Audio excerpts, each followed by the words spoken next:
My third question is that how does bird migration reflects the health of our ecosystem? Oh, this is a very interesting question, again. Again, see, almost I would say 30% of the species of birds migrated, and some migrate long distances, some migrate very short distances, or within the country or within the habitat they migrate or move around. Well, for a short migration, we generally call it the movement, but migration is generally long distance, probably 2,000 years about kilometers, and that sort of a thing. Hmm. And when birds are migrating, first of all, uh, they also the only the healthy birds migrate.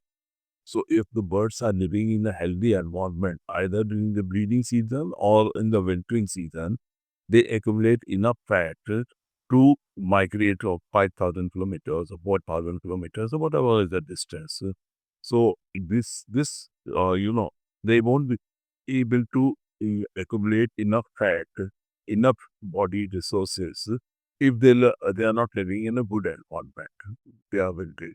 So that is important. That will also show the importance of the when the birds are migrating. Some species will migrate non-stop in the sense that they fly, like the black-tailed godwit or the bar-tailed godwit will be migrating 11,000 kilometers without stopping. So some species migrate long distances, but most of this many species have the stopover sites. So if the bird is coming for say inner Mongolia or Mongolia, then it may have a 4 or 5 stopover site where it will stop either for overnight or for replenishment of this food, and they don't migrate direct. No. So stopover sites also play a crucial role. If this also means that if we want to protect the migratory birds, we have to protect all the stopover sites. Like for example, if we have got 5 stopover sites, and we can name them A, B, C, D, E, and the bird has got enough body resource of fat to migrate from A to B, then it will stop for 2 or 3 days, then B to C, and C to D, there like O, and then finally it comes to the wintering area. Now, if we destroy the B site, hmm, so it has to migrate from A to C. A direct migration. B side is so if the B side is destroyed because of whatever reasons, or inspiration or pollution or whatever reasons, then the bird is not able to migrate from A to C because it does not have so much resources or body fat. It has a body. So it will die, or it will, if it migrates, it will be very weak when it reaches site C. Hmm. So stopover sites are, for that we need a collaboration between countries. Hmm.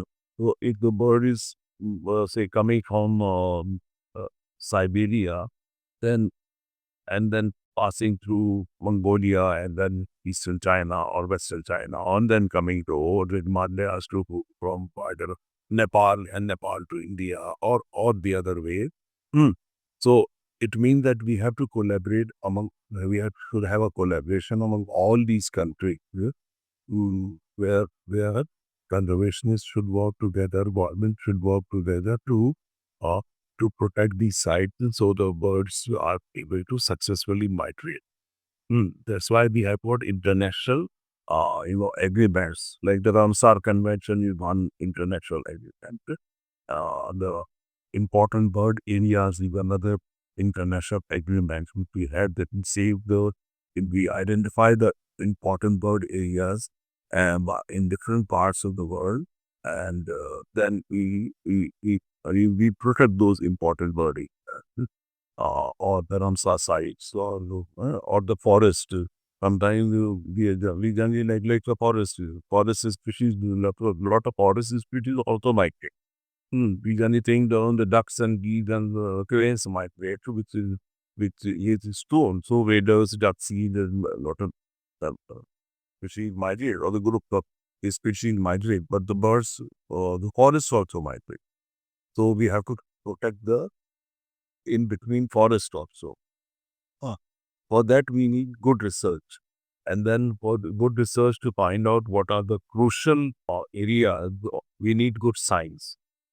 And good science is done only by ringing or satellite tracking or geolocator. So there are different techniques these days to study the migration of different species. And different species take their own course of migration.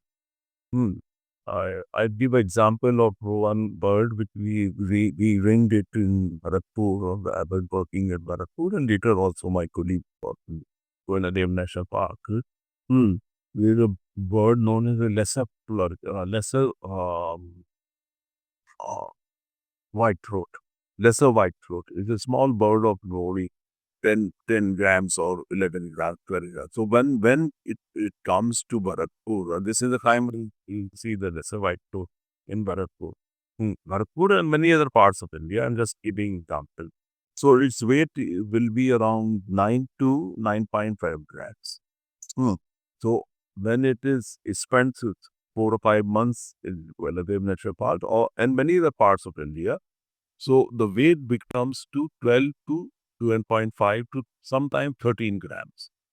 And just see this 3 or 4 gram is a weight gain in during its wintering areas. And that these grams are used by the bird to migrate back from the temperate region where it breeds. So protecting and diversity of and quality of these habitats is also very important.